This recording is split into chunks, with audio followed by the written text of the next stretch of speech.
कभी आपने सोचा है, जब भौतिक वैज्ञानिक फिजिसिस्ट रात को अपनी आंखें बंद करते हैं तो किस चीज से उनकी नींद उड़ जाती है?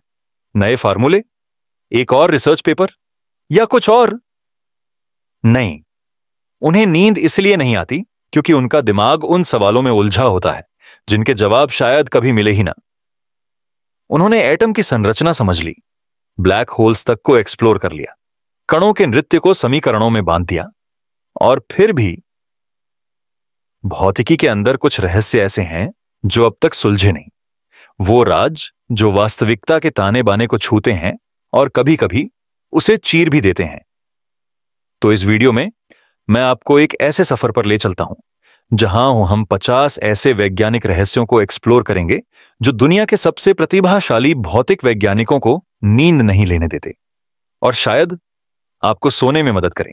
यह एक विरोधाभास, पैराडॉक्स है जहां उनकी बेचैनी आपकी राहत बन सकती है। चलिए शुरुआत करते हैं। अवधारणा की व्याख्या। जरा कल्पना कीजिए, एक अंधेरी प्रयोगशाला, बाहर बारिश हो रही है। एक भौतिक वैज्ञानिक जिसका दिमाग दुनिया के हर कोने में एक साथ दौड़ रहा है, एक व्हाइट बोर्ड के सामने खड़ा है। उसके हाथ में एक मार्कर है और आंखों में वो सवाल, क्या ब्रह्मांड सीमित है या अनंत? क्या हम वाकई वैसे ही अस्तित्व में हैं जैसे हम सोचते हैं? ऐसे ही कुछ अनुत्तरित प्रश्न हैं जो भौतिकी के कोर में छुपे हुए हैं। भौतिकी शुरुआत से ही एक ऐसे मिशन पर रही है, सब कुछ समझाने के लिए। ग्रहों की गति से लेकर उन स्ट्रिंग्स की कंपन तक जो शायद एटम से भी छोटी हों। और जब न्यूटन ने ग्रेविटी को समझाया, लोगों को लगा बस अब सब कुछ हल हो गया है। फिर आइंस्टीन आए और ग्रेविटी को समय और स्थान के ताने बाने से जोड़ दिया। लोगों ने फिर से कहा यही है अंतिम उत्तर। फिर क्वांटम मैकेनिक्स आया और अचानक सब कुछ ढहने लगा। वेव और पार्टिकल दोनों एक साथ, एक कण दूसरे कोने में बिना समय लिए प्रतिक्रिया कर रहा है। ऑब्जर्वर देख रहा है तो रियलिटी बदल रही है। ये सब सिर्फ थ्योरीज नहीं बल्कि भयानक सपने, नाइटमेयर्स हैं एक भौतिक वैज्ञानिक के लिए।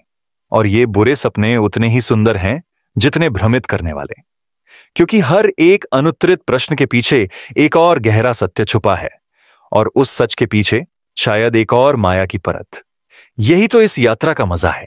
यही तो कारण है कि हम शुरुआत करते हैं उन 50 रहस्यों के साथ जिनसे भौतिक वैज्ञानिक हर रात जूझते हैं और आप हर रात चैन से सो सकते हैं।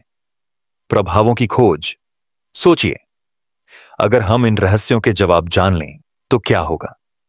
क्या हम अपने अस्तित्व को समझ पाएंगे? क्या ब्रह्मांड एक सिमुलेशन है या एक सांस लेता हुआ चेतन जीव?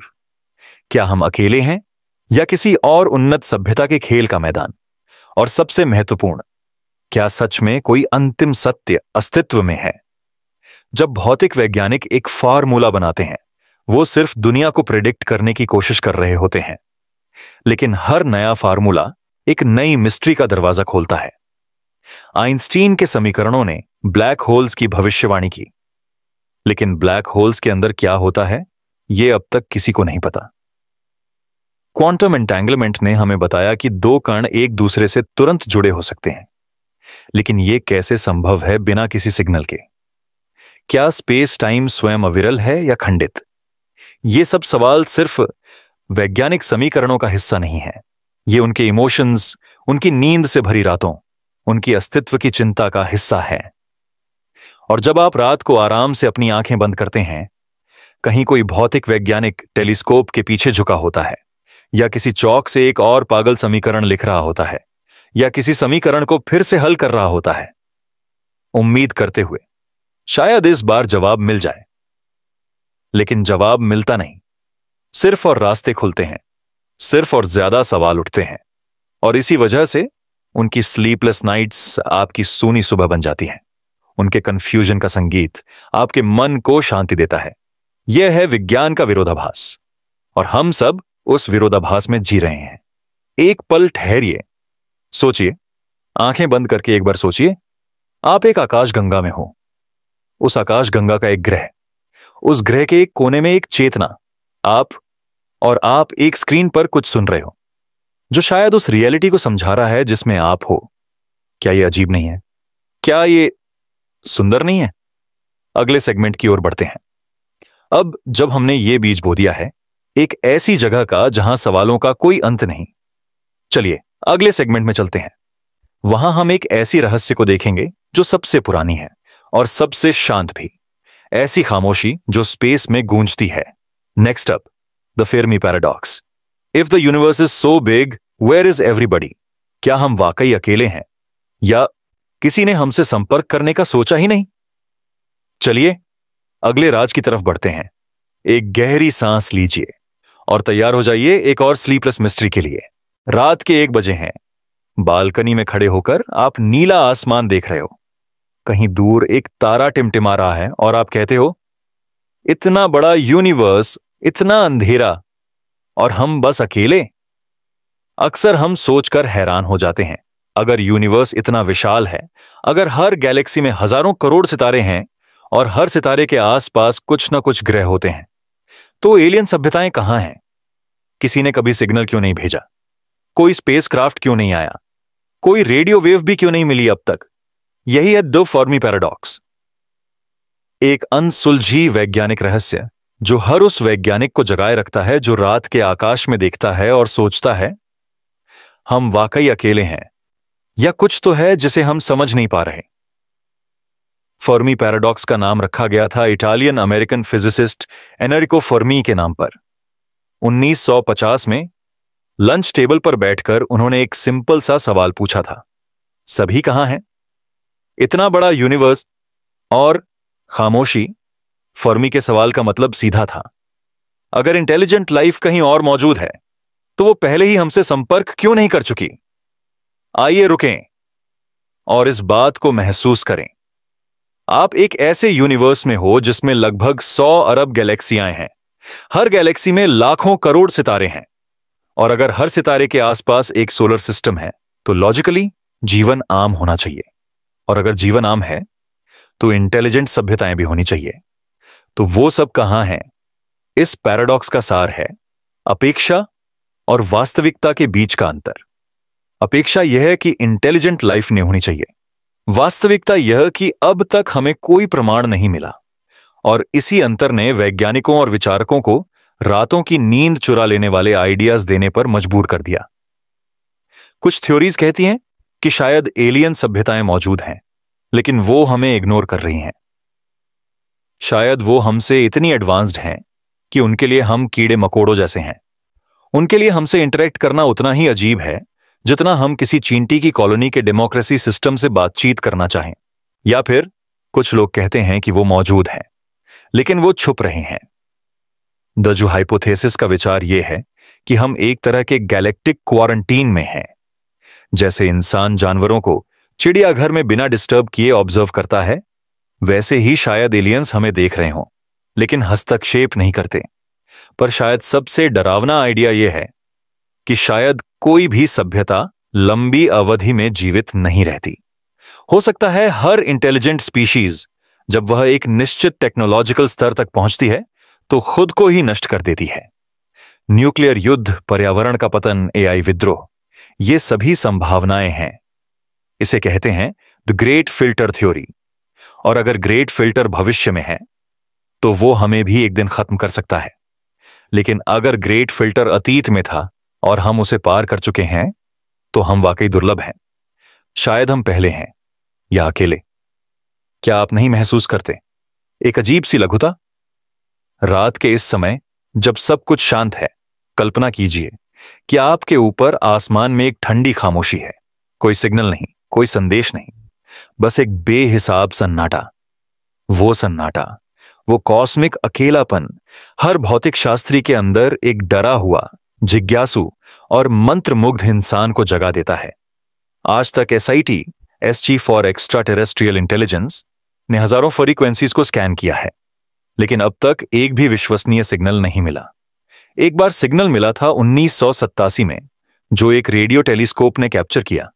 यह 62 सेकंड का एक अबूझ नैरो बैंड रेडियो सिग्नल था, लेकिन वह कभी दोबारा नहीं आया। वो 62 सेकंड, वो एक उम्मीद फिर कभी नहीं लौटी। इतनी गहरी खामोशी के बीच भी हम हर वक्त सुन रहे हैं, और जब तक खामोशी है, फर्मी पैराडॉक्स हमारी सोच का हिस्सा रहेगा। हर रात हर वैज्ञानिक के दिमाग में एक गूंज, क्या हम वाकई अकेले हैं?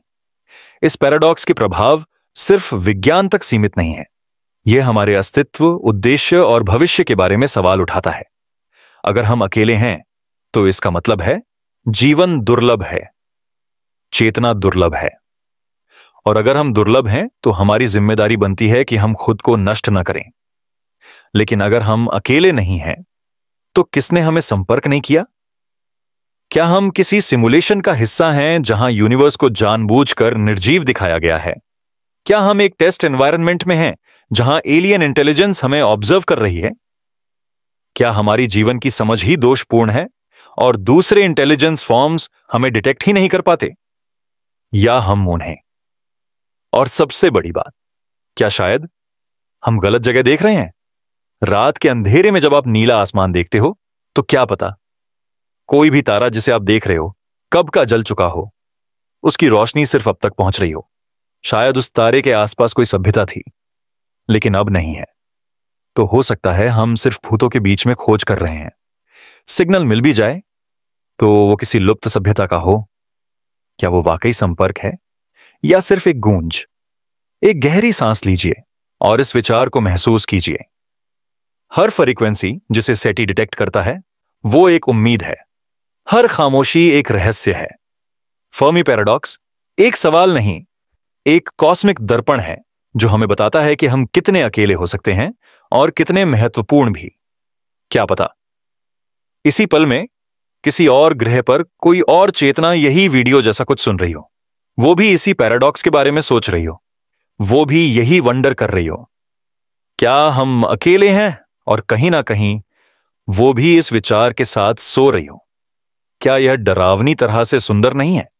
यह पैराडॉक्स इसलिए नहीं है क्योंकि हम उत्तर नहीं जानते, बल्कि इसीलिए क्योंकि हर उत्तर एक नया सवाल बन जाता है। जब हम आकाश की तरफ देखते हैं तो सिर्फ तारे नहीं देख रहे, हम अपना अकेलापन देख रहे हैं, अपनी छोटी सी उपस्थिति और एक बड़ी खामोश हकीकत। आप सोच रहे हैं क्या यह विचार डिप्रेसिंग है?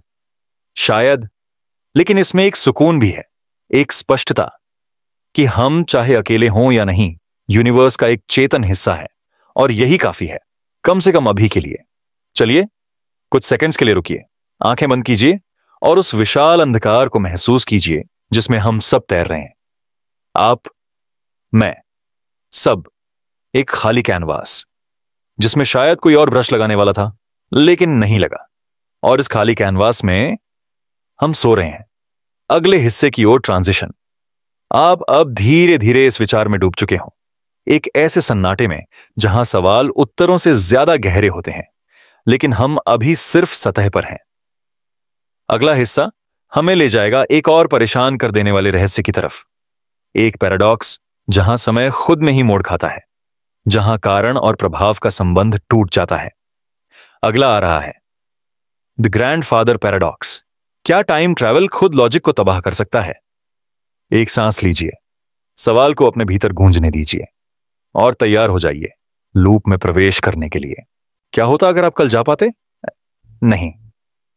सीरियसली सोचिए, अगर आपने आंख बंद की और किसी तरह आपको कल चला जाने का मौका मिला, या कल से पहले जाने का, समय के रास्ते पर उल्टा चलना, टाइम में पीछे जाना, अपने पास्ट में, अपने बचपन में, या अपने डाडू के जवान दिनों में, क्या आप जा सकते हो?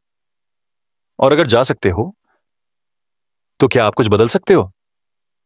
अब सोचिए, आप टाइम मशीन में बैठते हैं और आप चलते हैं पीछे, बहुत पीछे, इतना पीछे कि आप अपने ग्रैंडफादर से मिलते हैं जब वो यंग थे, उनसे पहली बार, जब उनकी जिंदगी अभी सिंपल थी, जब आपका एग्जिस्टेंस सिर्फ एक पॉसिबिलिटी थी, और फिर किसी वजह से आप अपने ग्रैंडफादर को मार देते हो, एक्सीडेंटली या जानबूझकर, डजंट मैटर।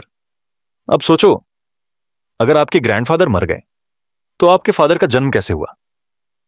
और अगर आपके फादर का जन्म नहीं हुआ तो आप कैसे पैदा हुए? और अगर आप पैदा नहीं हुए तो आप वापस जाकर अपने ग्रैंडफादर को मार ही कैसे सकते थे? यही है दादा का पैराडॉक्स, एक ऐसा लॉजिकल लूप जहां कॉज और इफेक्ट का रिश्ता टूट जाते हैं, जहां समय एक सीधी लकीर नहीं रहता बल्कि एक गोला बन जाता है। Circular, confusing, contradictory. यह पैराडॉक्स ऐसा है जो सिर्फ साई-फाई मूवीज या टाइम ट्रैवल बुक्स में नहीं मिलता। यह फिजिक्स के रियल क्वेश्चन का हिस्सा है। टाइम ट्रैवल बैकवर्ड डायरेक्शन में थ्योरेटिकली पॉसिबल है अंडर जनरल रिलेटिविटी, लेकिन जैसे ही हम पास्ट में कुछ ऐसा करते हैं जो फ्यूचर को इंपैक्ट करता है, पैराडॉक्स शुरू हो जाता है। इमेजिन करो, आप एक झील के किनारे खड़े हो और आप एक पत्थर उसमें फेंकते हो।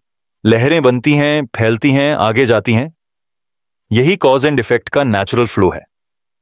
पर ग्रैंडफादर पैराडॉक्स में आप पत्थर को पहले गिरते देखते हो और फिर सोचते हो उसे फेंका कैसे, पास्ट में जाकर प्रेजेंट को मिटा देना। इतनी सिंपल लाइन, लेकिन इतनी कॉम्प्लेक्स इंप्लीकेशंस। अब सवाल उठता है, क्या टाइम ऐसा है जिसमें हम फ्रीली मूव कर सकते हैं जैसे स्पेस में करते हैं? जैसे एक कमरे से दूसरे कमरे जाते हैं, क्या वैसे ही कल से परसों में जा सकते हैं? आइंस्टाइन के थ्योरी के हिसाब से टाइम और स्पेस एक ही चीज है, स्पेस टाइम। और अगर स्पेस टाइम फ्लेक्सिबल है तो थ्योरेटिकली टाइम ट्रैवल पॉसिबल हो सकता है। Worm holes, shortcuts through space time इस आइडिया को सपोर्ट करते हैं। लेकिन पैराडॉक्स यह कहता है, चाहे टेक्निक हो या नहीं, अगर आप पास्ट को बदल सकते हो तो आप अपना अस्तित्व कैसे बना के रखते हो? और इसी जगह पर फिजिसिस्ट्स उलझ जाते हैं। क्या ऐसा हो सकता है कि जैसे ही आप पास्ट में कुछ बदलते हो, यूनिवर्स एक ऑल्टरनेट टाइमलाइन क्रिएट कर देता है, एक नया ब्रांच जहां आपके एक्शन का नया आउटकम होता है, पर आपका ओरिजिनल टाइमलाइन सेफ रहता है? यह आइडिया मल्टीवर्स थ्योरी से मिलता जुलता है, जहां हर डिसीजन, हर चेंज एक नई रियलिटी बनाता है। तो अगर आपने अपने ग्रैंडफादर को मार दिया तो शायद आप एक ऑल्टरनेट टाइमलाइन में शिफ्ट हो गए हो जहां आप कभी पैदा नहीं हुए, पर जहां से आप आए थे वो यूनिवर्स अनचेंज्ड रहा। बट फिर सवाल है, अगर हर टाइम ट्रैवल एक ऑल्टरनेट ब्रांच बनाता है तो क्या कोई भी चीज फिक्स है? क्या हिस्ट्री रियल है या सिर्फ अनंत संस्करणों का एक लैबिरिंथ है? एक और पॉसिबिलिटी है, नोविकोव सेल्फ कंसिस्टेंसी प्रिंसिपल। यह कहता है कि टाइम में आप कुछ भी चेंज नहीं कर सकते जो ऑलरेडी हो चुका हो। मतलब अगर आप पास्ट में जाते हो तो आपके एक्शंस ऑलरेडी हिस्ट्री का पार्ट होंगे। आप चाहे जितनी कोशिश करो, आप कुछ ऐसा नहीं कर सकते जो पैराडॉक्स क्रिएट करे। तो अगर आप जाते हो अपने ग्रैंडफादर को मारने, तो कुछ ऐसा होगा जो रोक देगा।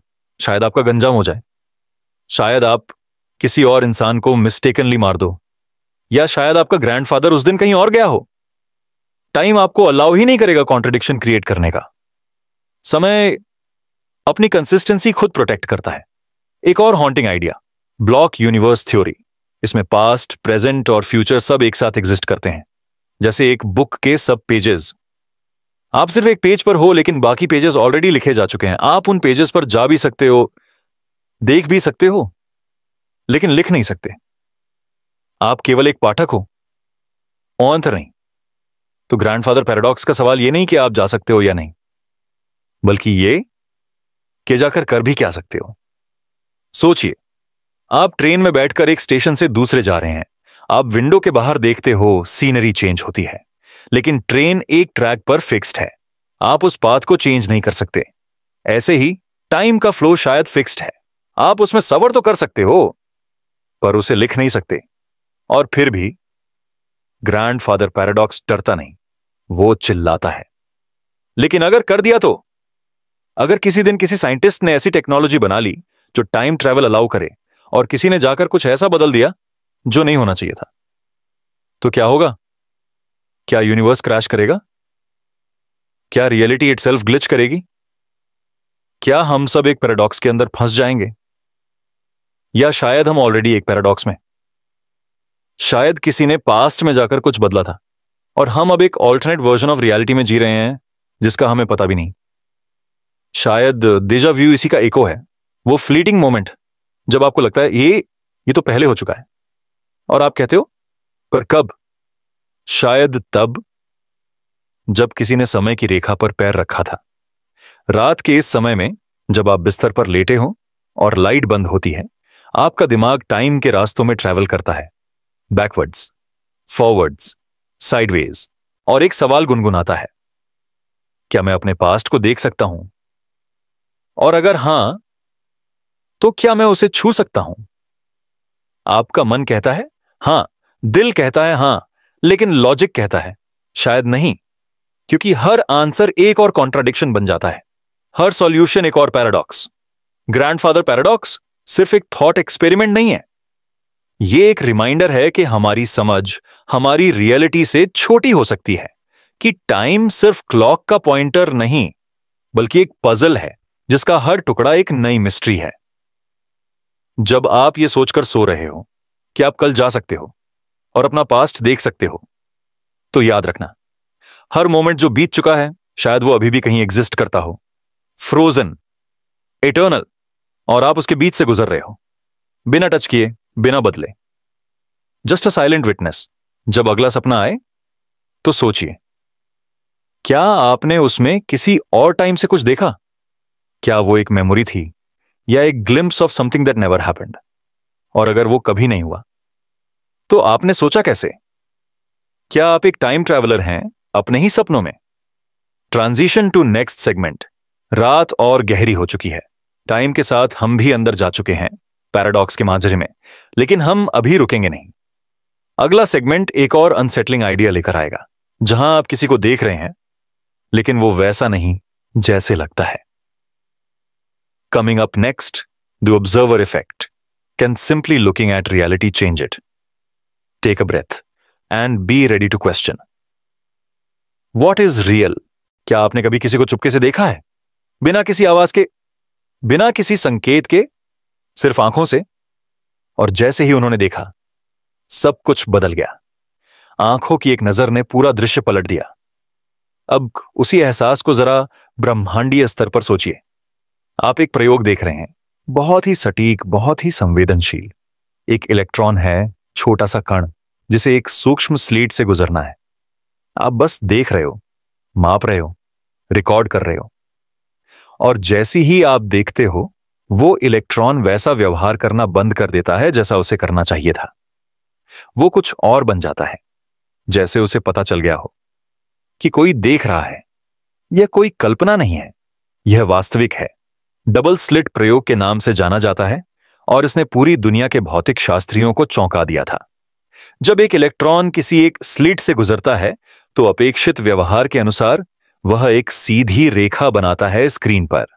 साधारण लगता है, लेकिन जब कोई नहीं देख रहा होता, तो वही इलेक्ट्रॉन हस्तक्षेप करता है, जैसे वह एक तरंग हो। एक ही समय में कई स्थानों पर होता है। हस्तक्षेप पैटर्न बनाता है, पर जैसे ही आप उसे देखते हैं, मापते हैं, वह अपनी तरंग जैसी प्रकृति को छोड़ देता है और एक ठोस कण बन जाता है। मतलब सिर्फ देखने से वास्तविकता का व्यवहार बदल गया। यही है द ऑब्जर्वर इफेक्ट, दर्शक प्रभाव। सोचिए, एक छोटी सी आंख, एक कैमरा, एक डिटेक्टर, और उसकी उपस्थिति ने क्वांटम स्तर पर प्रकृति के नियमों को ही पलट दिया। क्या इसका मतलब है कि जब तक कोई नहीं देखता, चीजें अपने सच्चे रूप में होती हैं, तरल, अपरिभाषित, संभावनाओं के रूप में, और जैसे ही कोई देखता है, वे तय कर लेती हैं कि कौन सी वास्तविकता बनानी है? यह सिर्फ विज्ञान का विषय नहीं, यह तत्व मीमांसा की दहलीज पर खड़ा हुआ सवाल है। क्या वास्तविकता सिर्फ तब अस्तित्व में आती है जब कोई उसे देखता है? क्या हम सिर्फ दर्शक नहीं, निर्माता भी हैं? क्वांटम मैकेनिक्स के इस क्षेत्र में निश्चितता एक भ्रम है। हर चीज संभावना है, संभावना है, जब तक आप उसे देखें ना भी नहीं। एक इलेक्ट्रॉन किसी एक जगह पर नहीं होता, बल्कि हर जगह हो सकता है एक साथ, जिसे हम कहते हैं सुपरपोजिशन, सहअस्तित्व। लेकिन जब आप देखते हो या मापते हो, वह ढह जाता है एक ही स्थिति में, एक ही परिणाम में।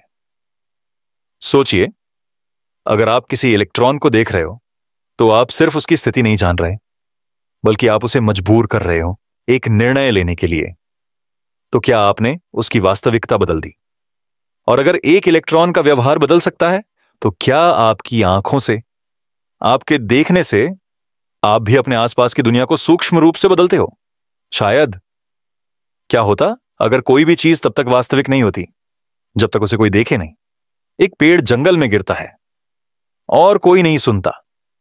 क्या उसने आवाज की? यह सवाल अब दार्शनिक नहीं रहा। क्वांटम भौतिकी के बाद यह शाब्दिक बन गया। हो सकता है उसने आवाज बनाई ही नहीं, क्योंकि कोई सुन ही नहीं रहा था। वास्तविकता आपके देखने का इंतजार करती है। अब इस विचार को अपनी जिंदगी पर लागू कीजिए। जब आप किसी को देखते हो, आपका परसेप्शन उनके व्यवहार को बदल देता है। एक इंसान जब जानता है कि उसे देखा जा रहा है, वो थोड़ा बदल जाता है। उसकी चलने की गति, उसका लहजा, उसका आत्मविश्वास, उसकी झिझक। आपका सिर्फ हुनर से देखना किसी की सत्ता को आकार दे सकता है। और अगर यह बात एक इंसान के लिए सच है, तो क्या पता यह सारी दुनिया के लिए भी हो। आपका ध्यान, आपकी आंखों का संपर्क एक संकेत है ब्रह्मांड के लिए। अब प्रकट हो। आपने सुना होगा, energy flows where attention goes. Quantum स्तर पर यह पंक्ति सच लगती है, क्योंकि जब तक कोई ध्यान नहीं देता, ऊर्जा बिखरी रहती है, बेतरतीब, अपरिभाषित। और जैसे ही आपका ध्यान उस पर पड़ता है, वो आकार ले लेती है, एक कण बन जाती है, एक रूप बन जाती है। देखना एक सृजनात्मक क्रिया बन जाता है। अब कल्पना कीजिए, अगर आप किसी चीज के होने पर पूरी तरह ध्यान केंद्रित करते हो, तो क्या वो वास्तविकता में आ सकती है? क्या इस वजह से कुछ लोग कहते हैं कि विजुअलाइजेशन वर्क्स? क्या आप सिर्फ देखकर, इरादा रखकर देखकर अपनी वास्तविकता को प्रभावित कर सकते हो? इसके उत्तर के लिए विज्ञान के पास अभी स्पष्टता नहीं है, लेकिन आध्यात्मिकता, प्राचीन ज्ञान और मनोविज्ञान सब इस बात को छूते हैं। जैसा सोचोगे वैसा बनोगे। तो क्या आपके सोचने की प्रक्रिया भी एक तरह की ऑब्जर्वेशन है? आप सोच रहे हैं एक लक्ष्य के बारे में, आपका ध्यान वहां है, आप उसे कल्पना कर रहे हो। क्या आप उस लक्ष्य के क्वांटम कणों को धक्का दे रहे हो, एक तरंग से एक ठोस रूप में? यह विचार न सिर्फ गहरा है, बल्कि डरावना भी। क्या हम सब कुछ तय कर रहे हैं बिना जाने, सिर्फ देखकर? और फिर सवाल आता है, क्या कोई और हमें देख रहा है? अगर सिर्फ देखने से चीजें वास्तविक होती हैं, तो क्या हम सिर्फ तब अस्तित्व में होते हैं जब कोई और हमें देखे? क्या आप इस वक्त वास्तविक हैं, या सिर्फ तब तक जब तक आप किसी और की नजर में हैं? यह विचार एक सिहरन भरी खामोशी छोड़ जाता है। अक्सर जब हम अकेले होते हैं, एक अजीब सी भावना होती है, जैसे कोई देख रहा हो, कहीं से, दूर से या अंदर से। क्या वह एक भ्रम है, या एक ब्रह्मांडीय आवश्यकता? क्या ब्रह्मांड का कोई दर्शक है? क्या आपका हर कार्य किसी और की आंखों के नीचे हो रहा है? क्वांटम सिद्धांत के बाद यह विचार उतना अव्यवहारिक नहीं लगता जितना पहले लगता था, क्योंकि अगर वास्तविकता सिर्फ अवलोकन से अस्तित्व में आती है, तो कोई तो होना चाहिए जो देख रहा हो, हमेशा, निरंतर। गैलीलियो ने कहा था, जो मापा जा सकता है उसे मापो, और जो नहीं मापा जा सकता उसे मापने योग्य बनाओ। लेकिन क्वांटम दुनिया में मापना मतलब चीजों को बदलना। तो क्या आप सच में जान पाते हो कोई चीज बिना उसे बदले? और अगर नहीं, तो क्या कभी भी पूर्ण ज्ञान संभव है? आप जैसे ही किसी चीज को देखते हो, आप उसका एक संस्करण बन जाते हो, उसका एक परिणाम तय कर देते हो, उसे जमी हुई एक रूपरेखा दे देते हो, जैसे एक सपना जिसे आप नाम दे रहे हो। आप उसे जान नहीं रहे, आप उसे परिभाषित कर रहे हो। वास्तविकता सिर्फ आपके देखने के लिए रुकी है। वो आपके नजर पड़ने का इंतजार करती है, और जैसे ही आपका देखना उस पर पड़ता है, वो तय करती है अपनी आकृति। आप सोच रहे थे कि आप सिर्फ एक दर्शक हो, लेकिन शायद आप एक निर्माता हो। शायद सब कुछ वैसा ही है जैसा आप देखते हो, ना कम ना ज्यादा। इस रात के समय में, जब सब कुछ शांत है, जब सिर्फ आपका मन जीवित है, आप एक क्वांटम पर्यवेक्षक बन जाते हो। आप अपने सोच के कणों को देख रहे हो, और वो आपके देखते ही आकार ले रहे हैं। क्या यह सपना है? क्या यह वास्तविकता है? क्या दोनों का फर्क सिर्फ आपके अवलोकन पर है? अगर आप नींद में किसी चीज को देखें, क्या वह भी वास्तविक है? आखिर में आप एक आंख हैं, एक अवलोकन बिंदु, एक मौन शक्ति जो देखकर आकार देती है सब कुछ को। ब्रह्मांड एक कैनवस है, और आपका देखना उस कैनवस पर पहला ब्रश स्ट्रोक है अगले खंड की ओर संक्रमण। अब हम उस रेखा को पार करने जा रहे हैं जहां अवलोकन और भ्रम एक दूसरे में घुल जाते हैं। अगले खंड में हम पूछने वाले हैं एक और विचलित कर देने वाला सवाल। अगर एक प्रति बिल्कुल असली जैसी लगती है तो असली का क्या मतलब बचता है? Coming up next, the ship of Theseus. यदि आप किसी चीज के हर हिस्से को बदल दें तो क्या वह अभी भी वही चीज है? एक गहरी सांस लीजिए और सोचिए, आपने आज क्या देखा जो कल तक अस्तित्व में ही नहीं था? कल्पना करो एक पुराने समुंदर की जहां एक लेजेंडरी शिप तैर रहा है, द शिप ऑफ थीसियस। एक दिन उस शिप का एक हिस्सा पुराना हो जाता है, एक लकड़ी का पटरा सड़ जाता है और लोग उसे निकाल कर नया लगा देते हैं। कोई बड़ी बात नहीं, नॉर्मल मेंटेनेंस।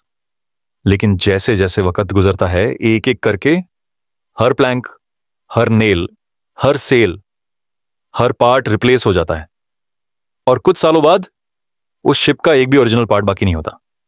अब सवाल यह है, क्या यह शिप अब भी वही शिप ऑफ थीसियस है, या वो ओरिजिनल तब खत्म हो गया था जब उसका पहला हिस्सा हटाया गया था, या तब जब उसका आखिरी असली हिस्सा चला गया?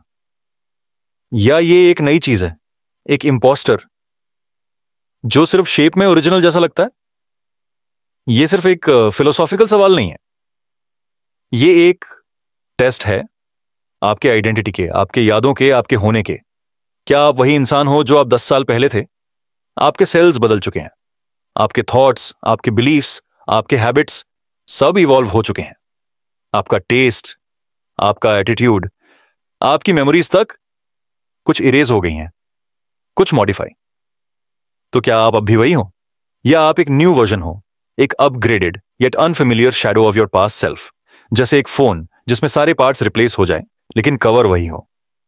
शिप ऑफ थीसियस पैराडॉक्स इस सवाल को और गहरा करता है, क्योंकि अगर वो शिप एक एक करके रिप्लेस होता रहा तो क्या वो ग्रेजुअल चेंज उसे सेम रखता है, या हर रिप्लेसमेंट एक डेथ था, एक नई चीज का बर्थ? और मान लीजिए कि सब ओरिजिनल पार्ट्स को अलग से इकट्ठा किया जाए और उनसे एक नया शिप बनाया जाए, तो क्या वो ओरिजिनल है या वो डुप्लीकेट?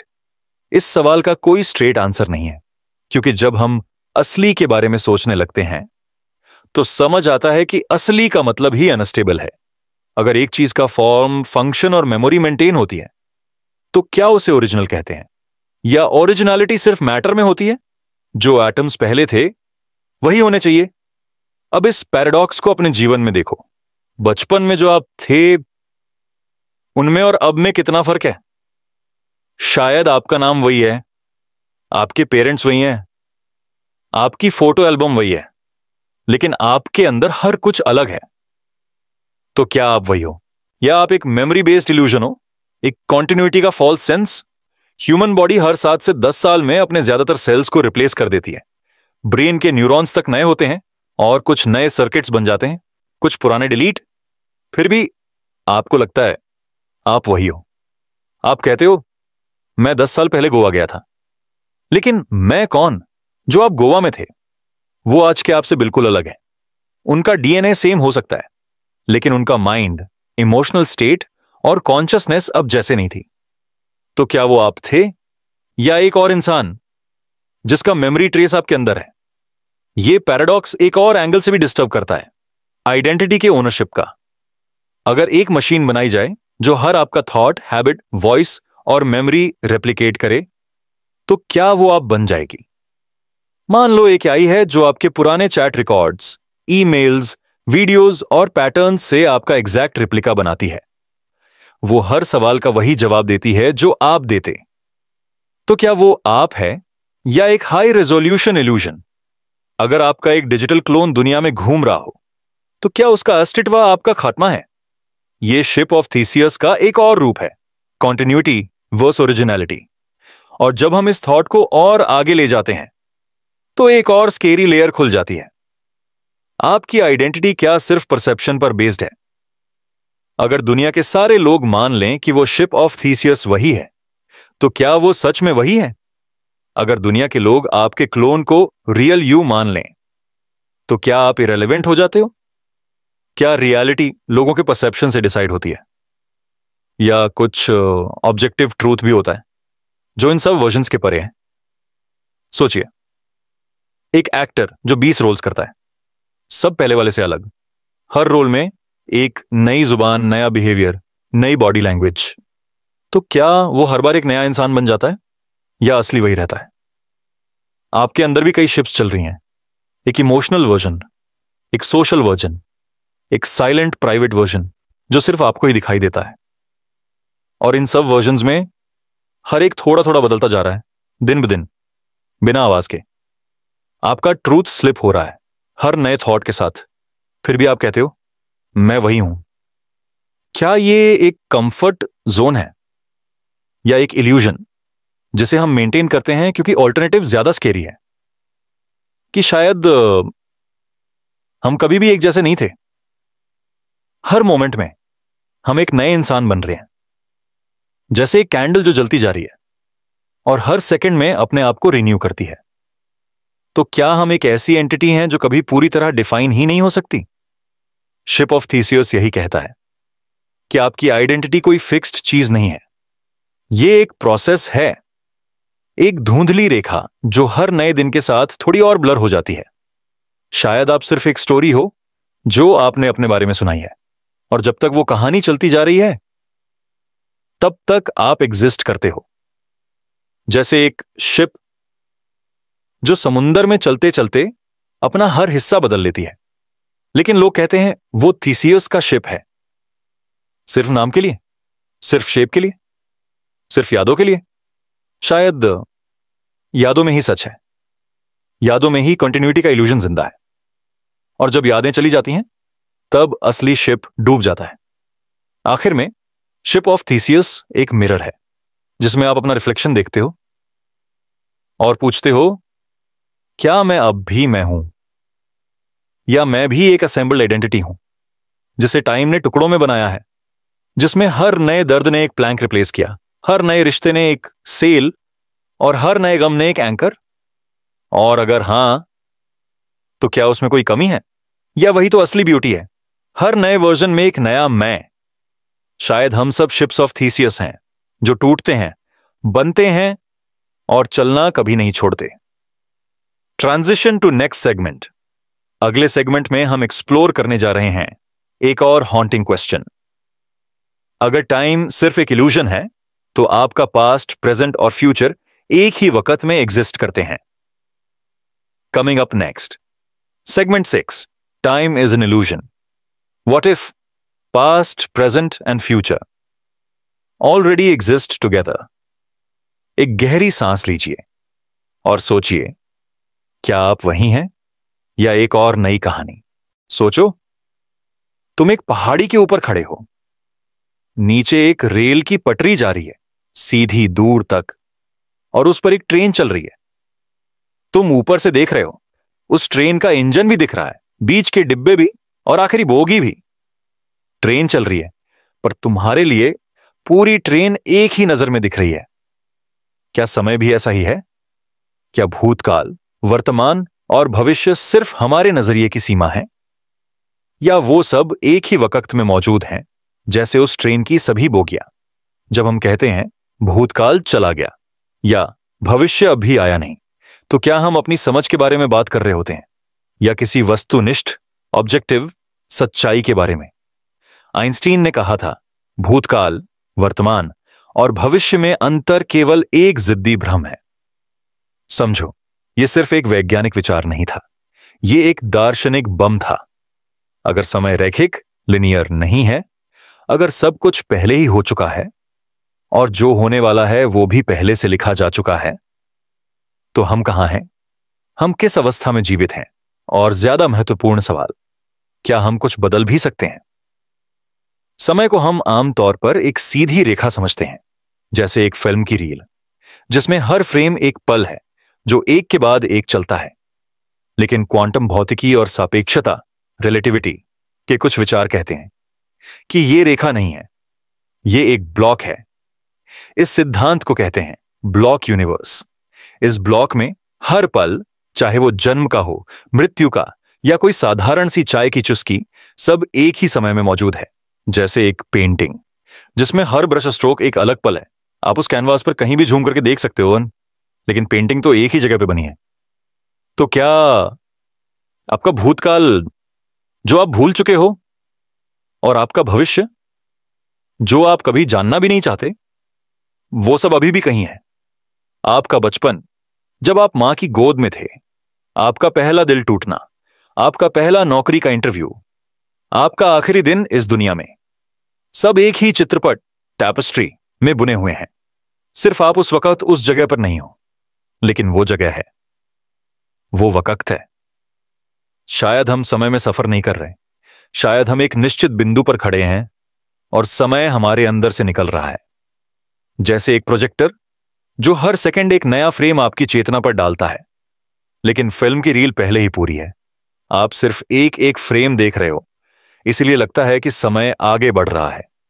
लेकिन क्या होता अगर आप पूरी रील एक ही बार देख सकते?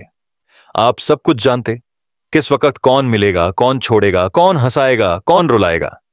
फिर क्या हम स्वतंत्र होते? यह विचार डरावना है, क्योंकि अगर भविष्य पहले से मौजूद है तो क्या आपका निर्णय लेना भी एक भ्रम है? आप अगर किसी सड़क पर जा रहे हो और बाएं या दाएं मुड़ने का फैसला कर रहे हो, तो क्या आप सच में फैसला ले रहे हो, या आप सिर्फ उस ट्रैक पर चल रहे हो जो पहले से बिछा हुआ है? समय के इस भ्रम ने कई वैज्ञानिकों को बेचैन किया है और कई संतों को शांति दी है, क्योंकि अगर सब कुछ लिखा जा चुका है तो चिंता कैसी? जो होना है होगा। हर पल एक मंजिल है, ना कि एक यात्रा। लेकिन मनुष्य का मस्तिष्क इसे स्वीकार नहीं करता। हमें लगता है मैं बदलाव ला सकता हूं, और हो सकता है यही भ्रम हमारी सबसे बड़ी शक्ति हो। सोचिए, अगर आपको पहले से पता होता कि आपका भविष्य क्या है, तो क्या आप जीना चाहेंगे? शायद नहीं, क्योंकि अनिश्चितता में ही तो जीवन है। फिर भी समय एक भ्रम है, यह विचार सब कुछ उलट देता है। अब थोड़ा और गहरा चलिए। आप कल किस समय जागे थे, या क्या सपना देखा था?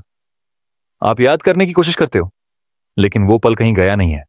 वो सिर्फ आपकी चेतना की पहुंच से बाहर हो गया है, जैसे एक कमरे में एक पुरानी घड़ी छिप गई हो। टिक टिक चलती रहे, पर आप सुन नहीं पा रहे। आप उस कमरे में जाकर उस घड़ी को फिर से सुन सकते हो। समय भी कुछ ऐसा ही है। आप भूतकाल में शारीरिक रूप से नहीं जा सकते, क्योंकि आपका शरीर एक वर्तमान फ्रेम में बंद है, लेकिन आपकी चेतना के लिए वो पल कभी गया नहीं। ध्यान मेडिटेशन के दौरान लोग कहते हैं कि उन्हें ऐसे क्षण महसूस होते हैं जो भूतकाल में हुए थे, लेकिन वो असली लगते हैं, जीवित। ये एक द्वार है आपके मन का, जो आपको समय की सीमा से बाहर ले जाता है। आप खुद सोचिए, अगर आप सोचकर रोते हो किसी पुरानी बात को लेकर, तो क्या वो पल सच में चला गया, या वो अब भी आपके अंदर जिंदा है?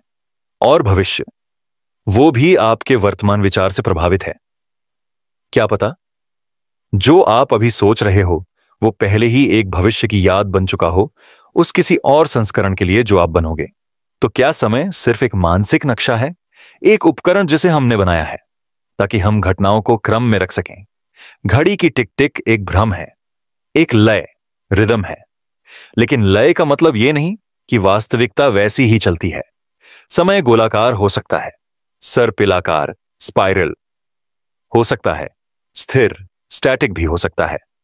अब एक और सोचने लायक बिंदु, जब आप किसी याद में खो जाते हो, तो क्या आप समय यात्रा करते हो? क्या वो क्षण जिसे आपने फिर से महसूस किया, वास्तव में फिर से जीवित हो जाता है? कई प्राचीन दर्शनों, जैसे हिंदू धर्म या जैन दर्शन, समय को रैखिक नहीं मानते। वो कहते हैं काल चक्र, एक चक्र जिसमें हर घटना फिर से आती है। एक चक्र में आप फिर वही इंसान बनते हो, वही रिश्ते, वही गलतियां, हर चक्र में, जब तक आप सजग होकर उस चक्र को तोड़ नहीं देते। और क्वांटम भौतिकी भी इस विचार को मजबूती देती है। कुछ सिद्धांत कहते हैं आपका हर निर्णय एक नई समय रेखा, टाइमलाइन बनाता है, एक मल्टीवर्स जिसमें हर संभावना एक साथ मौजूद होती है। अगर आपने कॉफी के बजाय चाय ली होती, तो एक और आप एक वैकल्पिक ब्रह्मांड में चाय पी रहा होता, और ये दोनों ब्रह्मांड एक साथ एक वक्त में मौजूद होते हैं। फिर समय क्या हुआ? ऐसा लगता है समय एक कैनवास है और आप उस कैनवास पर ब्रश चला रहे हो, पर शायद पेंटिंग पहले से पूरी है। आप सिर्फ उस पेंटिंग के एक एक हिस्से को उजागर कर रहे हो, जैसे लॉटरी टिकट को खुरच कर। जितना आप उजागर करते हो उतना ही आपको लगता है कि आप आगे बढ़ रहे हो, लेकिन सब कुछ पहले से लिखा जा चुका है। क्या यह विचार आपको शांति देता है या बेचैनी? आखिर में समय एक भ्रम हो या नहीं, जो चीज असली लगती है वो है अभी का पल। ये एक सेकंड जिसमें आप सांस ले रहे हो, जिसमें आप कुछ महसूस कर रहे हो, जिसमें आप ये सुन रहे हो, वही अभी जिसमें आपका पूरा जीवन छिपा है। क्या पता पूरा ब्रह्मांड सिर्फ इस एक सेकंड में सिमट आया हो और बाकी सब एक सपना हो। समय एक सपना हो, आप एक सपना हो, और इस सपने में अगर कुछ असली है तो वो है जागरूकता। Transition to next segment. अगले सेगमेंट में हम एक्सप्लोर करेंगे एक और विचार जो आपकी वास्तविकता को हिला देगा। अगर वास्तविकता आपका मन ही बना रहा हो तो बाकी सब चीजें सिर्फ प्रोजेक्शन है। Coming up next, segment 7, reality is constructed. What if the world exists only in your mind? अभी के लिए बस आंखें बंद करो और महसूस करो कि आप एक पेंटिंग हो जो समय के कैनवास पर बन रही है, और हर ब्रश स्ट्रोक एक पल है जो कभी गया नहीं और कभी आएगा नहीं, क्योंकि सब कुछ पहले से यही है। आप एक लम्हा के लिए खुद से पूछिए, क्या वो सोफा जो आपके सामने है वाकई है, या वो सिर्फ एक आइडिया है जो आपके दिमाग ने क्रिएट किया है? अक्सर हम लाइफ में एस्यूम करते हैं कि एवरीथिंग ऑब्जेक्टिवली एग्जिस्ट करता है, तारे, फूल, दोस्तों की मुस्कुराहट और बर्ड्स की चीखें। लेकिन एक डिस्टर्बिंग थॉट है, जो अगर सब कुछ सिर्फ आपके माइंड का एक गेम हो, रियलिटी हमारे सेंसरी परसेप्शन से बनती है। हम देखते हैं, सुनते हैं, फील करते हैं, पर न्यूरोसाइंटिस्ट्स और फिलोसोफर्स कहते हैं कि हम जो देखते हैं वो रॉ सेंसरी इनपुट नहीं, बल्कि दिमाग का प्रोसेस्ड वर्जन है। दिमाग सेंसर्स का डेटा लेता है, electromagnetic waves, sound vibrations, chemical molecules, और उन्हें ट्रांसलेट करके एक कोहिरेंट, कलरफुल, मीनिंगफुल वर्ल्ड बनाता है। पिक्चर करो, बिना दिमाग के दुनिया होती क्या? सिर्फ मॉलिक्यूल्स का केओस। वो टेबल जिसमें ग्लास रखा है, वो वास जिसमें फूल, वो चेयर जिसमें आप बैठे हो, सब उनके एटम्स और इलेक्ट्रिकल फोर्सेस से बंधे हैं। पर जब तक आपके ब्रेन का प्रोसेसिंग यूनिट उन्हें पैकेज न दे, क्या आप उन्हें रियल तरह महसूस कर पाओ? यह ख्याल न्यूरोलॉजिकल साइकोसिस जैसा लगता है, जहां ह्यूमन ब्रेन डिस्कनेक्ट हो जाता है रियलिटी से और हेलुसिनेशंस बनाता है। पेशेंट को लगता है कि उसके अंदर कोई वॉइस बोल रही है या कोई चीज ऊपर लटकी है, पर वो परसेप्शन वाकई नहीं होता। शायद हम सब एक बड़े हेलुसिनेशन में हैं, जो एक सबकॉन्शियस लेवल पर चल रहा है।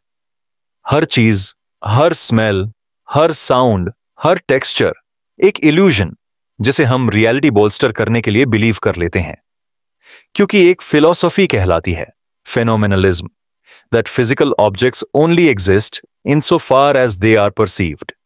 अगर कोई ना देख रहा हो, अगर कोई न सुन रहा हो, क्या टेबल है क्या नहीं, इस थॉट को मिस्ट्री डिफाइन करता है। आप जब पलक बंद करते हो तब आप एक ऑल्टरनेट रियलिटी ब्लॉक में एंटर करते हो, जहां रियलिटी पॉज हो जाती है, क्योंकि दिमाग अभी तक उस लेयर को प्रोसेस नहीं कर रहा। मिचेल ने बताया है कि दुनिया एक कोलैबोरेशन है, आपका माइंड, दूसरों का माइंड और शेयर की हुई असम्पशंस के बीच। हम सब एक सिमुलेशन देखते हैं, सबने कंबाइन कर रखा है सेम लुकिंग पेंटिंग बनाने के लिए। क्या वो पेंटिंग ख्याल में एग्जिस्ट करती है या ऑब्जेक्ट्स के बीच इंटरकनेक्शंस में? क्या यूनिवर्स सिर्फ क्वांटम फील्ड्स और वाइब्रेशंस है, या उन्हें किसी ऑब्जर्वर ने नेम दिया, उनका मीनिंग डिफाइन किया? ताजमहल का आइकॉनिक डोम, वो रेड रोज जो आपके बेडरूम में खिला है, bird calls in the morning, याद करो जब आप सुबह विंडो से देखते थे। ये चीजें फिजिकल लॉज के अलावा एक्सपीरियंस की नॉइज भी होती हैं, और जिस तरह मशीन लर्निंग में एक न्यूरल नेटवर्क पैटर्न रिकॉग्नाइज करता है, दिमाग भी एक कॉम्प्लेक्स प्रिडिक्टिव इंजन है। वो हर सेकंड आर्केटाइप जनरेट करता है आपके एक्सपेक्टेशंस के बेस पर एंड उस सिमुलेशन के फॉर्मेट में सेंसरी इनपुट्स को फिल करता है। शायद वो टेबल आपके सामने न हो, लेकिन दिमाग ने क्या वो क्रिएट कर दिया, प्रिडिक्शन, एक्सपेक्टेशन और सेंसरी डेटा के कॉम्बिनेशन से। ये एक कमजोर आइडिया नहीं है। कंट्रोलर्स हैं साइंटिस्ट्स और मिस्टिक्स दोनों, काफी मिलते जुलते नैरेटिव्स के थ्रू। बोर की क्वांटम थ्योरी के बाद से ऑब्जर्वेशन हैज सेंट्रल प्लेस हो गया है। ऑब्जर्वर इफेक्ट ने बताया है कि देखना ही रियलिटी बदल देता है। It means reality exists partly कुछ तक, जब तक कोई देखे, फील करे और प्रोसेस करे। और यही ट्रूथ बताता है कंस्ट्रक्शन का। जो आप देखते हैं वो पूरा ऑब्जेक्टिव ट्रूथ नहीं होता, वो दिमाग का एक मॉडल होता है, एक simplified version, not full Fidelity copy. इसलिए अगर कोई स्किज़ोफ्रेनिक आपको देवता या डेविल नजर आए, उनके लिए वो पार्शियल रियलिटी होगी, और इसमें हम उन्हें करेक्ट क्या? साइंस के टर्म्स में उनका दिमाग उन्हें कंस्ट्रक्ट कर रहा है पेंट्स ऑफ मीनिंग, जिससे वो रियल मानते हो। एक silent intrusion boards film theatre में आप जो देख रहे हो, वो और हो सकता है बिना प्रोजेक्टर के, बिना स्क्रीन के, सिर्फ आपके conscious mind glued to dreams. तो क्यों हम इमेजिन करते हैं कि कोई दूसरा ग्राउंड ट्रूथ है? क्या हम लॉजिकली इंश्योर कर सकते हैं कि हम जो देखते हो वो हो गया? इमानुएल कैंट ने कहा था, हम नोमिनल वर्ल्ड, जो चीजें वाकई में एग्जिस्ट करती हैं, उस तक डायरेक्टली नहीं पहुंचते। हम सिर्फ फिनोमेना देखते हैं, वो चीजें जो दिमाग के रिप्रेजेंटेशन में होती हैं। वो पेंटिंग जिसमें हर कलर, हर टिंट, हर शैडो हमारे अंदर बनता है। तब भी हम कहते हैं यस, वो पेंटिंग वही है, क्योंकि हम सपने के अंदर एक कोहेरेंट ड्रीम एक्सेप्ट कर लेते हैं, जहां सब कुछ रियल होता है अंटिल हम उठ जाते हैं।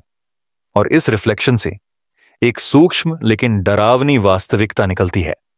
अगर रियलिटी हमारे माइंड्स ने क्रिएट किया है, तब हम क्रिएटर भी हो सकते हैं, सिर्फ ऑब्जर्वर्स नहीं। यानी हर एक अटेंशन, हर एक इमोशन वो पेंटिंग को थोड़ा सा शिफ्ट करता है।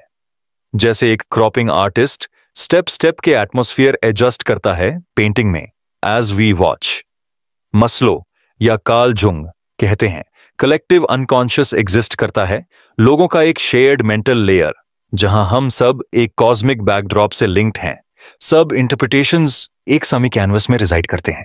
सोचो, जब आप ये वीडियो देखते हो, आपका ब्रेन भी उनकी signals, sound, language, voice, rhythm को कंस्ट्रक्ट करता है इनटू मीनिंग, इनटू वर्ल्ड।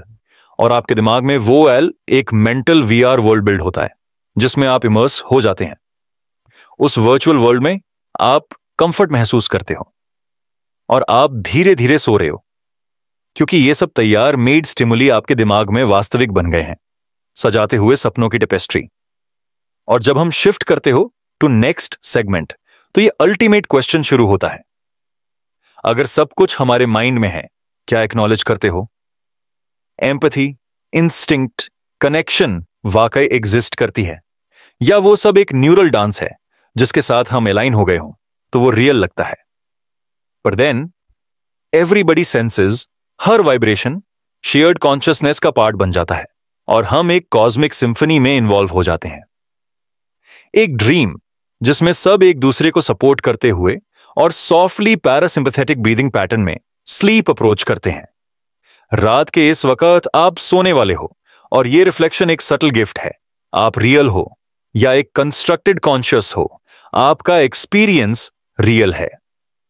बस उस फिजिकल वर्ल्ड के मैपिंग के बारे में डाउट खुल गया है, और वो डाउट रेस्टफुल भी हो सकता है, क्योंकि अगर सब कुछ एक पेंटिंग है तब आप ब्रश स्ट्रोक हो, पर आप स्टिल एक्सक्विजिट डिजाइनिंग फोर्स हो। यह है आपका निमंत्रण to gently drift into next segment, जहां हम एक्सप्लोर करेंगे डेथ को as transition, a dream ends to make room for another. Segment 8 coming up next. Death is not the end. What if consciousness returns or continues in another form? एक गहरी सांस लीजिए और let these reflections soothe your mind like lullabies in a gentle hurricane of cosmic wonder. आंखें बंद करो and let the painting of your life fade into peaceful rest. सोचो, आप एक गहरी भींती फॉरेस्ट के बीच संभल के खड़े हो। हवा बेहद हश हश करती हुई पीछे से आने वाली लीव्स को हिलाती है। हर चीज साइलेंट है और आपके अंदर एक सॉफ्टनेस है, जैसे पूरी दुनिया एक डीप इनहेल ले रही हो और रिलीज करने वाली हो। अब सोचो, एक दिन हम सब एक ऐसे मोमेंट से गुजरते हैं जिसे हम डेथ कहते हैं। हर कल्चर, हर रिलीजन, हर फिलॉसफी ने इस मोमेंट को अपनी नजर से डिफाइन किया है। क्या यह सिर्फ एक बायोलॉजिकल एंड है, एक इररिवर्सिबल स्विच, या क्या डेथ एक थ्रेशोल्ड हो सकता है जहां कॉन्शियसनेस एक नई फॉर्म में जिंदा रहती है, एक ट्रांजिशन, एक मेटामॉर्फोसिस, जैसे कैटरपिलर से बटरफ्लाई। एक मिस्टिकल लेंस से रीबर्थ का कॉन्सेप्ट हिंदुइज्म, बुद्धिज्म और कई एंशिएंट ट्रेडिशंस का मानना है कि जब बॉडी की जर्नी खत्म हो जाती है तब सोल या कॉन्शियसनेस एक नई जर्नी में प्रवेश करती है। एक साइकिल, जन्म मरण जन्म, जिसे संसार कहते हैं। पर डीपर थॉट यह है, शायद डेथ के बाद कोई अलग जगह नहीं, बस एक शिफ्टेड स्टेट है जहां एनर्जी एग्जिस्टिंग कॉन्शियसनेस ट्रांसफॉर्म होती है। आपका कॉन्शियसनेस जो अब तक 5 सेंसेस से बॉन्ड था, शायद एक स्पेस में रिलिंक्विश हो जाता है जहां फिजिकल स्ट्रक्चर वैसा रफ्तार नहीं होता। इमेजिन कीजिए, आप एक रिवर हैं, एक स्पेसिफिक रूट फॉलो करते हुए चलती हो एक रास्ते पर जब वो रूट खत्म हो जाता है, वाटर बाहर निकल के सी में मर्ज हो जाता है। रिवर का यू एंड नहीं होता, बस डिसॉल्व हो जाता है इन टू ब्रॉडर ओशन। ऐसे ही हो सकता है आपका कॉन्शियसनेस एक जर्नी से दूसरे में फ्लूइडली मर्ज हो। क्वांटम अनकॉन्शियसनेस, एक क्यूरियस कनेक्शन। कुछ मॉडर्न थिंकर्स जैसे रोजर पेनरोज और स्टुअर्ट हैमरॉफ ने एक थ्योरी प्रपोज की है जिसे कहते हैं OR, ऑर्केस्ट्रेटेड ऑब्जेक्टिव रिडक्शन। इसके अकॉर्डिंग आपका कॉन्शियस एक्सपीरियंस न्यूरॉन्स के क्वांटम माइक्रोट्यूब्यूल्स के अंदर ऑर्केस्ट्रेटेड स्टेट चेंजेस से बनता है। जब बॉडी स्टॉप्स फंक्शनिंग, वो ऑर्केस्ट्रेटेड क्वांटम स्टेट्स कोलैप्स हो जाती हैं। लेकिन एनर्जी या पोटेंशियल शायद एक और फॉर्म ले सकती है। कुछ लोग आर्ग्यू करते हैं कि अगर कॉन्शियसनेस क्वांटम लेवल पर एम्बेडेड है तो डेथ एक ट्रांसफॉर्मेशन है, मतलब एक कोलैप्स नहीं। यह आइडिया उतना स्पेक्युलेटिव ही है जितना इंट्रिगिंग, लेकिन एक थॉट वर्थ एक्सप्लोरिंग डेफिनेटली है। Near death experience, echoes of another realm. कई लोगों ने near death experiences, NDEs report किए हैं। एक जगह लाइट, एक ब्राइट अवेयरनेस और एक सेंस ऑफ टाइमलेसनेस। कुछ लोग फील करते हैं कि उनका बॉडी से अलग एग्जिस्टेंस हो रहा है और एक tunnel of flight descriptive experience के थ्रू हो रहे हैं। डॉक्टर्स ने स्टडीज की हैं, ब्रेन ऑक्सीजन लेवल्स लो होने पर हेलुसिनेशंस एक्टिवेट हो सकती हैं। पर इंटरेस्टिंग बात यह है, अक्सर ये एक्सपीरियंस इंडिविजुअल्स के लिए मीनिंगफुल और लाइफ चेंजिंग होते हैं। वो कहते हैं, मैं एक अलग अवेयरनेस फील कर रहा था, फुल पीस, बिना फियर के। ये थॉट्स हमारे लिए एक कंफर्टिंग पॉसिबिलिटी खोलते हैं कि अगर डेथ एक ट्रांजिशन है तो वो बहुत ही शिफ्टेड, कंपैशनेट और लिबरेटिंग हो सकता है। एनर्जी डिस्ट्रॉय नहीं हो सकती। सिर्फ ट्रांसफॉर्म फिजिक्स का एक यूनिवर्सल एक्सियोम है, कंजर्वेशन ऑफ एनर्जी।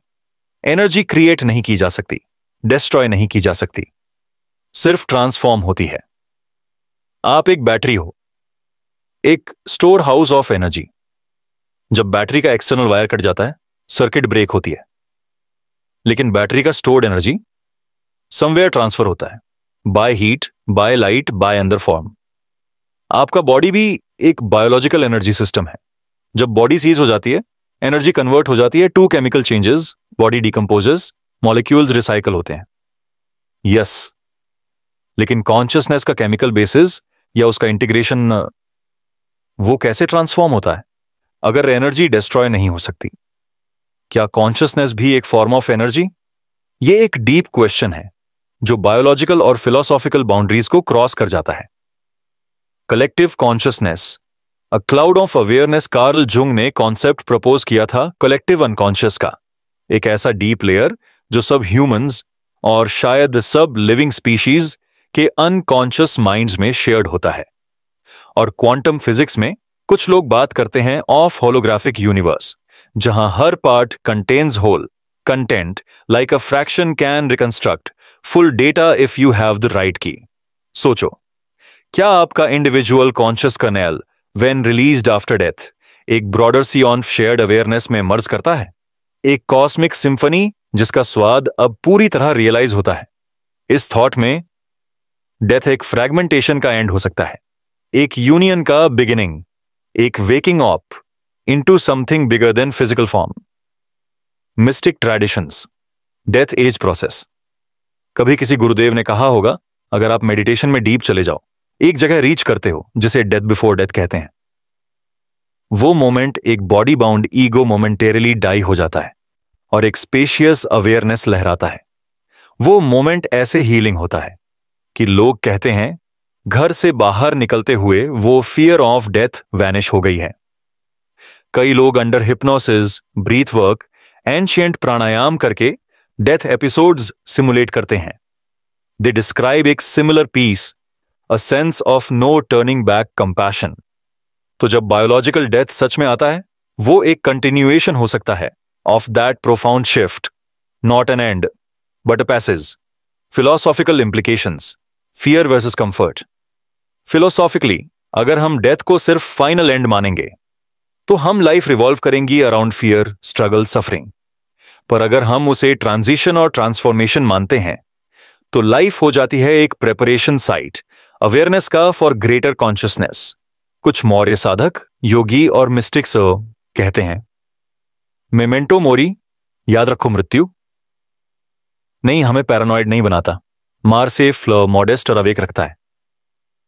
वो अवेयरनेस हर सेकंड बन जाता है एक गेटवे ऑफ पर्पस, जहां हर मोमेंट एक स्टेप है फाइनल थ्रेशोल्ड की तरफ। Death is not annihilation of being, just of a certain form. Science of post death continuity. अब साइंस में एक और ट्विच राइजिंग है, स्टडीजन्स हो रही हैं on whether consciousness can survive electrocerebral shutdown, whether mind can function even when brain is offline, whether some personality or awareness pattern can be detected. Most results are inconclusive, but the very question is again scientifically respectable now.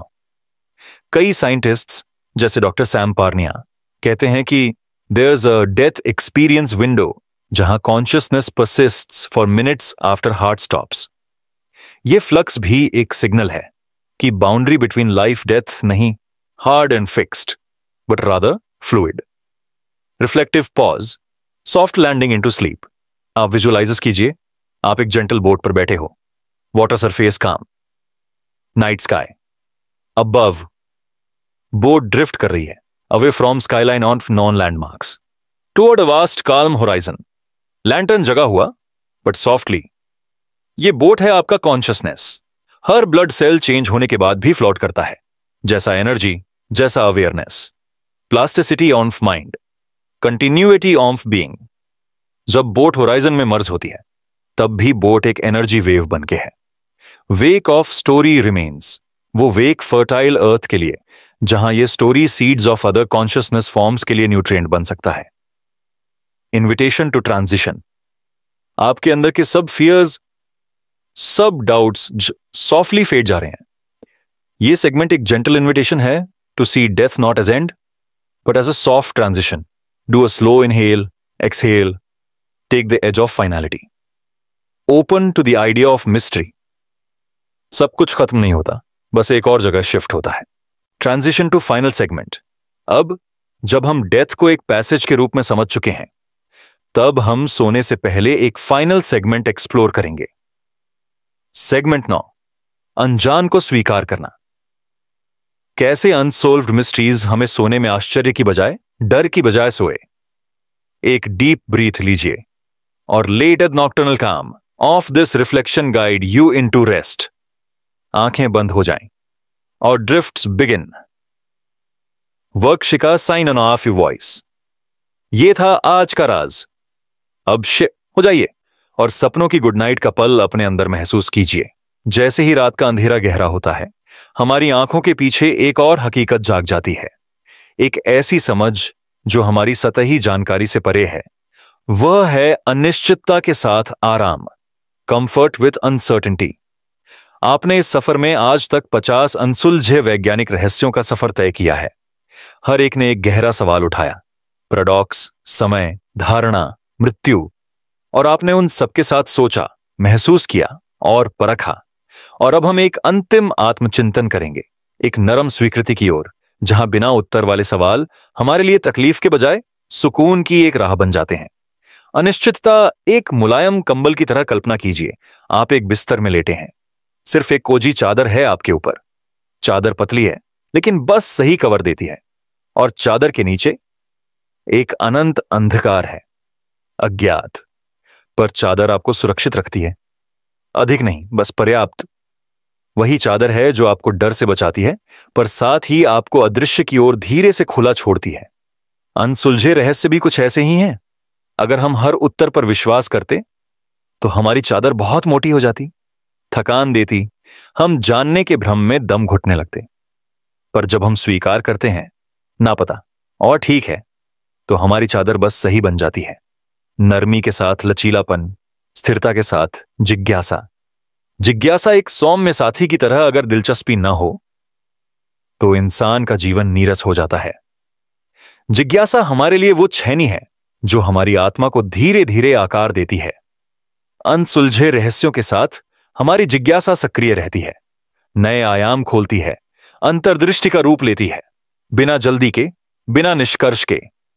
जिज्ञासा के बिना, तर्क के बिना हमारी नींद विघटित हो जाती है।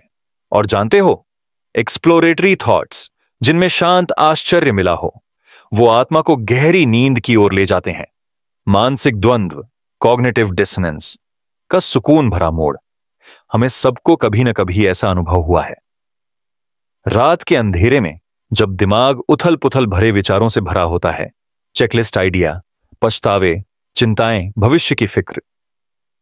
अनसुलझे रहस्य उस द्वंद्व को एक दार्शनिक धुंध में बदल देते हैं, एक मानसिक अवस्था जहां विरोधाभास स्वाभाविक हो जाते हैं। स्थिति एक सूक्ष्म माइंडफुलनेस मोड में आ जाती है। मुझे नहीं पता, और शायद कभी पता ना चले। और फिर वो घबराई हुई ऊर्जा जिसमें होता है मुझे करना है, वो धीरे से लुप्त हो जाती है। एक गहरी सांसों का पैटर्न आता है, धीमी सांस अंदर और लंबी सांस बाहर, एक शांत लहर के साथ। हां, शिक्षक वही प्रोडॉक्स और अज्ञात हैं जो आपको ना जानने को विश्राम की जगह मानने देना सिखाते हैं, डर की नहीं।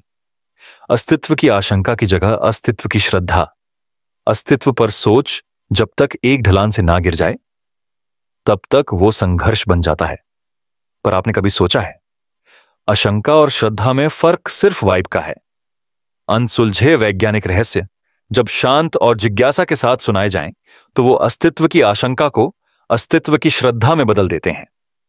श्रद्धा एक देखने की स्थिति है।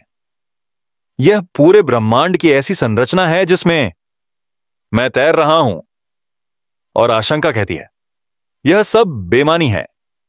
आपका मन इस बदलाव के लिए तैयार है जब शैली कोमल हो, लहजा स्थिर हो और चेतना केंद्रित हो। नींद, अज्ञात का ब्रह्मांडीय आलिंगन। रात के समय जब हम सो रहे होते हैं, हम एक ऐसे क्षेत्र में प्रवेश करते हैं जिसे हम नियंत्रित नहीं कर सकते। सपने अप्रत्याशित होते हैं, पर अजीब बात है, हम उन्हें पसंद करते हैं। हम उनके जरिए अर्थ बनाने की कोशिश करते हैं। अनसुलझे रहस्य भी कुछ ऐसे ही हैं, अजीब, खुले छोर वाले, अप्रत्याशित, और उनका धीरे से हमें छूना सोते सोते हमारी समझ को आकार देता है। यह साइंस के जरिए सपना देखने जैसा है, जैसे कोई रहस्य भरी टेप बैकग्राउंड में चल रही हो और आप सचेत रूप से शांत हो रहे हो। एक साथ विश्रामदायक, बौद्धिक और स्वप्निल, एक अंतिम आत्मचिंतन का पल। एक गहरी सांस लीजिए, महसूस कर रहे हो यह सांस लेने के पैटर्न का सूक्ष्म बदलाव। लंबी सांस अंदर, धीमी सांस बाहर। आप एक वादा करिए, ना पता है और चलने ही देंगे, पर उसके साथ हम सुकून से सोएंगे। आपका दिमाग जो सुबह तक ओवरड्राइव में भागता, अब धीरे से एक आरामदायक आश्रय बन गया है।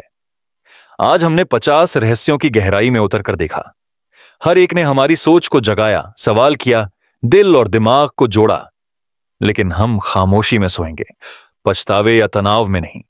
वो अनसुलझा भविष्य अब कोई डरावनी आवाज नहीं, वो एक कोमल ब्रह्मांडीय सिसकारी है जिसके साथ हमने सुरक्षित विश्राम पा लिया है। आप देख सकते हैं, अज्ञात के साथ थोड़ी दूरी से, बिना डर के, क्योंकि आपने स्वीकार कर लिया है कि अज्ञात कितना विशाल है और नींद उस विशालता में कितनी कोमल हो सकती है। शुभ रात्रि अज्ञात के यात्री। अब इस अंतिम स्क्रीन के बाद इसी वॉइस ग्रेड में धीरे से बोलिए, आंखें ढीली करो, गहरी सांस लो, एक अंतरिक्ष यान में हो, ब्रह्मांडीय लोरी के साथ बहते जाओ और धीरे से, बहुत धीरे से शुभ रात्रि।